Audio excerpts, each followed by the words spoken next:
Hola, ¿qué tal les amis? ¿Cómo estás? Aujourd'hui, je fais une vidéo. Alors, je sais pas ce qui m'est passé par la tête, mais je sais qu'aujourd'hui, on a un problème globalement, c'est qu'on a besoin de vendre plus cher.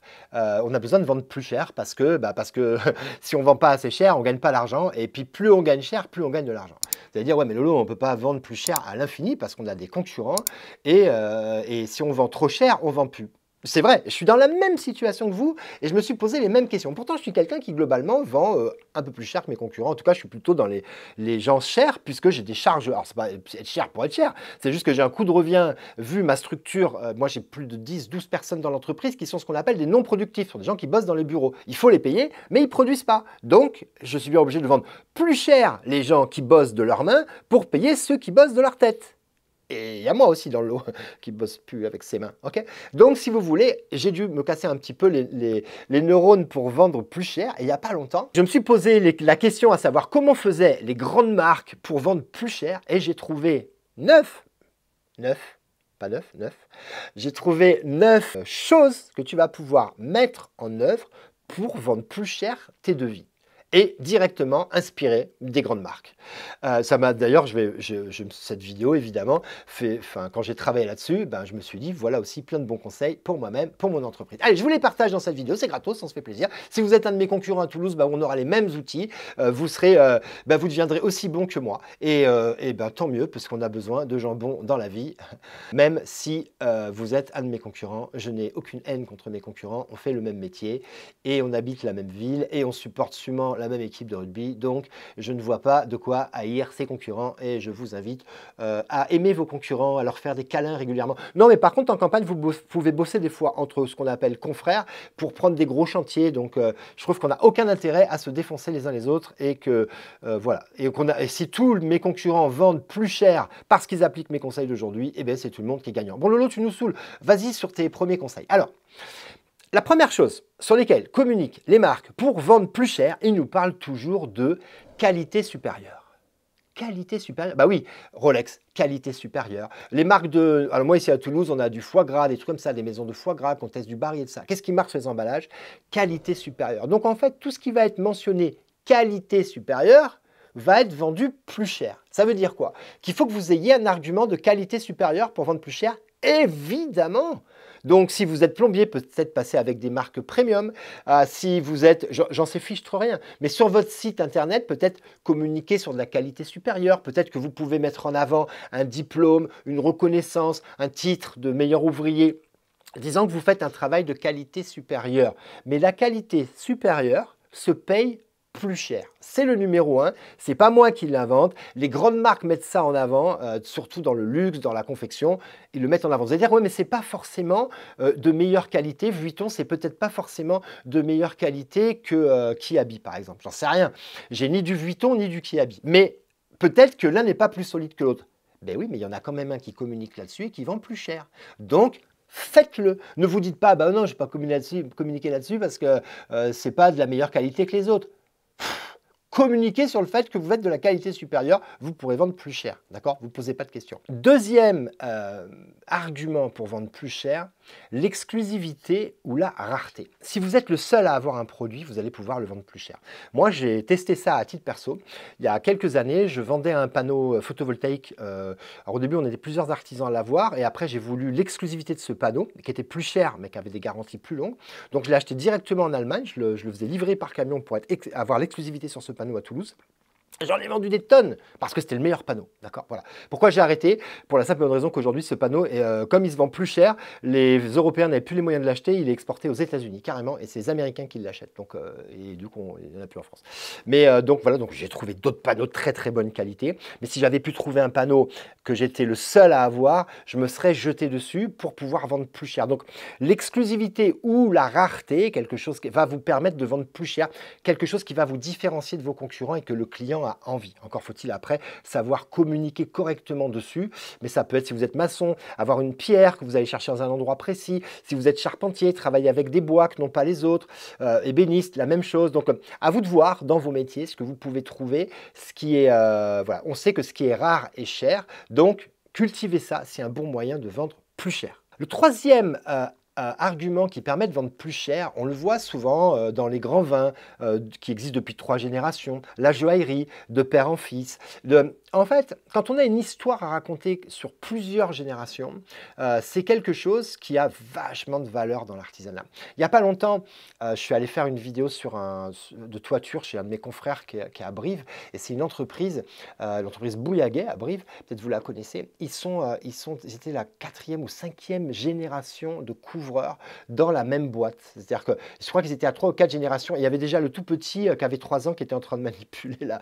Je me rappelle de ça, mais qu'est-ce que j'aurais aimé avoir la même histoire à raconter? Parce que c'est un truc de fou. Quand ça fait on le voit dans des commerces, quand ça fait plusieurs générations, on se dit waouh, ceux-là, ça leur coule dans les veines. Image de qualité, image de vous pouvez vendre plus cher, mettre en avant, en tout cas ça se fait beaucoup dans les grandes marques, de vendre plus cher quand on a, en horlogerie par exemple, quand on a voilà, une histoire à raconter, une histoire qui est longue. Donc si vous avez une histoire à raconter qui est longue, vous avez un super argument marketing pour essayer de vendre plus cher que vos confrères. Vous avez de la preuve sociale que ce que vous faites depuis plusieurs générations est bon et ça sera un élément de réassurance que les gens sont prêts à payer plus cher. Quatrième chose qui peut vous faire vendre plus cher, c'est ce qu'on appelle l'innovation et la technologie. Et c'est vrai que si on prend par exemple une marque comme Apple qui est toujours en train d'innover, là devant moi j'ai un MacBook, là-bas j'ai un iPhone, je dois avoir derrière moi, devant moi j'ai aussi un iPad. J'ai acheté ce mois-ci 3 Macs à plus de 2000 € et je vais acheter un iPhone 16, je ne sais pas combien, un 16, tu vas dire mais t'es débile ou quoi? Mais je suis désolé. Mais c'est des produits qui sont de qualité, que je paye, à mon avis, trop cher pour ce que c'est, mais je les achète quand même. Ben, je sais, parce que c'est comme ça, je suis picousé à cette marque et je ne regarde même pas ce qui existe dans les autres marques. Je me fous de ce que peut bien sortir Windows. Ça n'existe pas pour moi. Il n'y aurait qu'une marque, bah pour moi, c'est celle-là. Vous avez des gens qui sont pareils sur les voitures, ils vont tout le temps acheter la même marque de voiture. Ils ne regardent même pas ce qui existe ailleurs, d'accord? Bah, c'est un peu comme ça, mais ça, on va le retrouver que sur des produits de haut de gamme, que sur des produits de haut de gamme. Par exemple, quelqu'un qui va être... Oh, vous pouvez avoir des gens qui sont fidèles à Citroën ou à Peugeot, ça se faisait avant.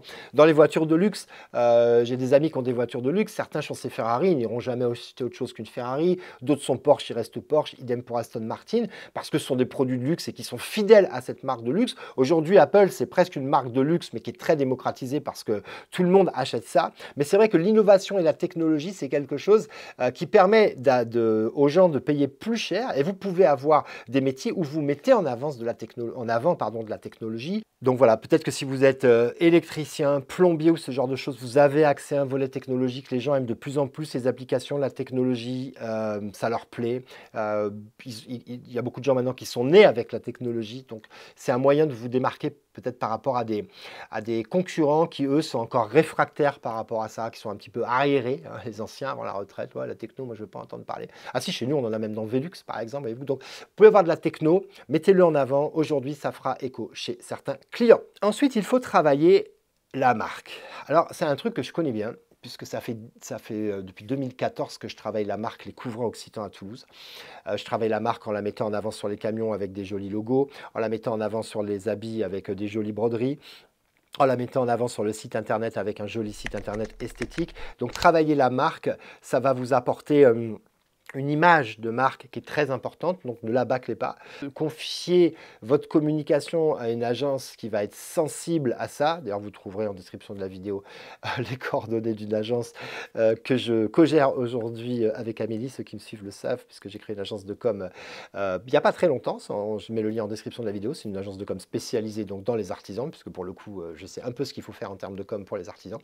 Et en tout cas, donc, mais si vous travaillez avec une autre boîte ou une agence locale, ou que vous connaissez quelqu'un qui fait ça, voilà. Et cette sensibilité un petit peu esthétique, de valoriser votre image de marque par le biais de tout ce qui se voit, des jolies publications sur les réseaux, des jolies tenues, des véhicules qui sont propres. Voilà. Travailler votre image de marque, ça va vous permettre de vendre plus cher parce que vous allez donner une image de valeur. D'accord, et c'est ce qu'on cherche à avoir, c'est appliquer plus de valeur sur notre prix. Si vous arrivez comme un clochard je suis désolé, hein, avec un camion cabossé, pas marqué, dégueulasse, le mégot, pas rasé, bah vous valez pas cher.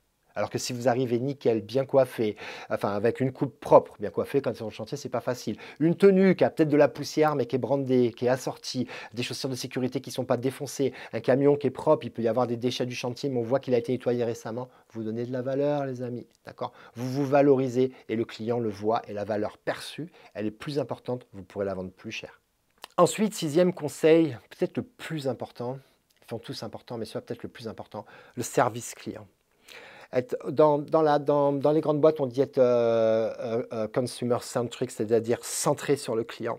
Et ça doit vraiment être votre obsession, la satisfaction client par tous les moyens.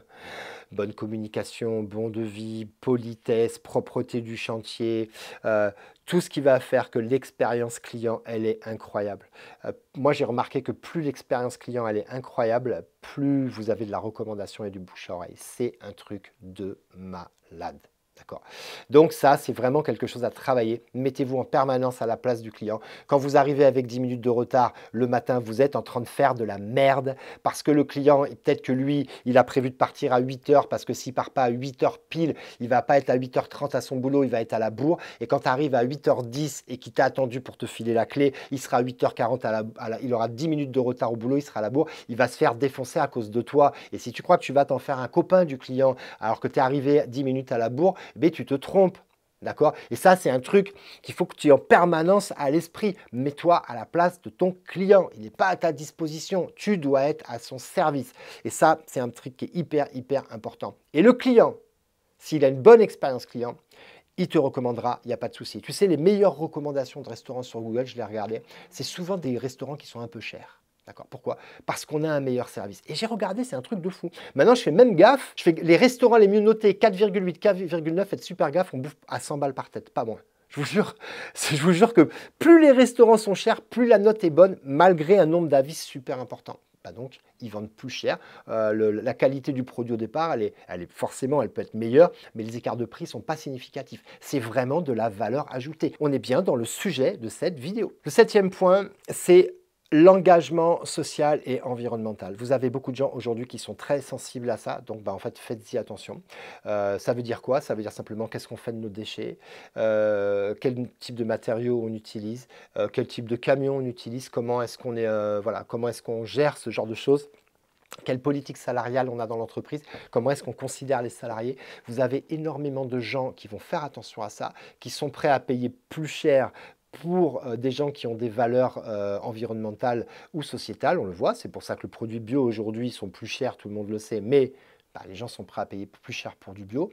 Donc, vous l'avez compris, soyez les bio de l'artisanat, peut-être en utilisant des produits naturels. Il y a des gens à qui ça va parler, vous devez les identifier, pas tout le monde, mais il y en a à qui ça va parler, vous devez les identifier et leur proposer des services en adéquation avec ça. Un autre point qu'on va trouver dans les grandes marques et qui fait vraiment la différence, c'est l'emballage et la présentation. Vous avez vu ça, vous allez chez Tiffany, vous avez le gros coffret qui est connu pour la bague, pour le solitaire, voilà, avec le ruban bleu, et on a le solitaire à l'intérieur. Je veux dire, c'est comme ça, tout le monde sait ça. Chez Cartier, on a les boîtes rouges, enfin, tout le monde sait ça, peut-être pas, mais c'est parce que je m'intéresse à la vie de Bernard Arnault que je sais qu'il a racheté Tiffany, que j'ai vu, voilà, le fleuron, c'était ça. On connaît chez Cartier les grandes marques, l'emballage, les grands vins ou les champagnes peuvent avoir des jolis coffrets. D'ailleurs, mais qu'est-ce que ça a à voir, moi, en tant qu'artisan? Je ne vais pas faire un emballage sur mes chantiers. Non, mais tu peux emballer ton devis. Tu peux lui faire une jolie présentation, tu peux lui mettre une présentation que ne font pas les autres, tu peux travailler sur un modèle de devis qui est de la gueule. Nous, on y travaille, nos devis sont beaux. Une jolie présentation de devis, c'est l'emballage de ton chantier, donc ça, c'est hyper important. La propreté du chantier aussi, c'est un peu l'emballage de l'artisan, donc c'est quelque chose qui est à soigner. Donc voilà, pour valoriser. Mais en tout cas, sache que les grandes marques, c'est pas un hasard si elles mettent un joli coffret, un joli emballage. Dans certains cas, d'ailleurs, peut-être que l'emballage vaut plus cher que ce qu'il y a dedans. Ça peut être le cas dans le parfum, on voit des emballages de fou. Aie conscience de ça et regarde si ton devis, quand tu le présentes, il ressemble plutôt à un ticket de caisse de Leclerc ou s'il ressemble à peut-être un devis de chez peut-être une grande marque ou quelque chose comme ça, un devis d'une grande marque automobile, quelque chose d'un petit peu luxueux. Pose-toi la question. Et le neuvième point, ça va être vraiment des fois une histoire de statut social. Les gens aiment bien accéder à un certain statut social en achetant une Rolex, ça leur donne un statut social. En achetant un certain nombre de choses, voilà, ils vont avoir une certaine marque de voiture, ça leur donne un statut social. Il faut que vous ayez conscience qu'il y a une partie de votre clientèle qui peut fonctionner comme ça. Il va falloir que vous choisissiez vos mots pour mettre peut-être en avant une clim plutôt qu'une autre. Quelqu'un qui va s'acheter peut-être une Rolex ou une voiture haut de gamme va être peut-être plus sensible à une certaine marque de climatisation, s'il en a déjà entendu parler. En tout cas, vendu lui, écoutez, comme un produit haut de gamme, peut-être une marque de chaudière allemande, comme la marque de sa voiture. Ayez conscience que le statut social peut être un élément fort de prise de décision. Regardez aussi votre comportement par rapport à ça. Si vous êtes si vous avez une clientèle, vous êtes dans un quartier où les gens ont plutôt du pouvoir d'achat, peut-être soyez raccord avec tout ça. C'est quelque chose qui est super important à avoir à l'esprit. Vous voyez, ce que j'en retiens de tous ces conseils, c'est que vous n'allez peut-être pas appliquer tous ces conseils tout le temps, mais chacun de ces conseils peut être adapté à une certaine typologie de clientèle. Et si vous gardez ces 9 conseils présents à l'esprit, vous allez réussir à apporter de la valeur perçue par les gens. Ce n'est pas forcément de la valeur réelle, mais dites-vous bien que tous les jours, on paye plus cher pour de la valeur perçue. Quand on achète des chaussures de marque, quand on achète des habits de marque, des montres de marque, des voitures de marque, c'est de la valeur perçue, ça n'est pas de la valeur réelle. Vos clients fonctionnent de la même manière, donc soyez bon pour vendre de la valeur perçue et ça pourra peut-être vous rendre plus riche en tant qu'artisan. La richesse, il ne s'agit pas de s'en mettre plein les poches, mais la richesse, elle est aussi faite pour être partagée avec les salariés, avec qui vous voulez, avec les gens qui ont besoin. Voilà, une entreprise riche, elle peut aider à commencer par ses salariés, et une entreprise pauvre, malheureusement, elle ne peut pas faire grand-chose. Voilà. J'espère que ces conseils vous seront utiles. Je sais qu'ils seront utiles. Mettez-les en place pour vendre plus cher. C'est hyper important parce qu'on n'a jamais vraiment assez d'argent dans une entreprise pour tout bien payer tout le monde à la hauteur de ce qu'il mérite. Merci d'avoir suivi cette vidéo jusqu'au bout. Si vous avez des copains artisans, on peut la partager. Si vous l'avez aimé, vous mettez le pouce bleu. Lolo, il aime bien. On se dit à la semaine prochaine pour une nouvelle vidéo. Bye bye.